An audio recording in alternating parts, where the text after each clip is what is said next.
السلام عليكم. لا تنسوا الاعجاب بالفيديو والاشتراك في القناة.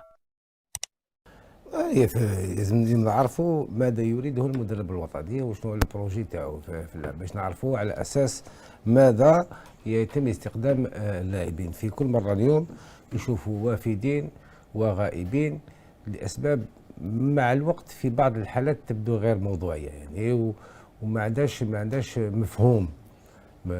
ناخذ لو كاس اليوم تاع زدادكا مثلا على الرواق الايمن، كنا نقولوا دائما بلي لازمنا لاعبين جدد على الاروقه. جا ما عطاولوش فرصه كبيره واليوم راهو غايب.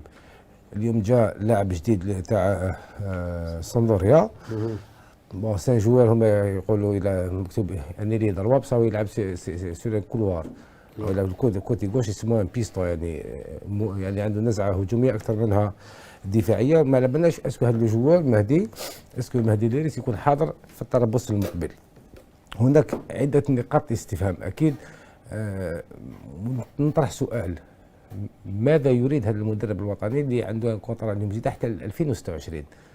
يعني هل هو يبريباري اون ايكيب بور لا كان باش يفوز بها وبعد ذلك يقوم بتغييرات، ام انه راهو شاك ستاج فيفا يغير من اجل التغيير وعنده التركيبه البشريه تاع اللاعبين اللي راح يوظفهم؟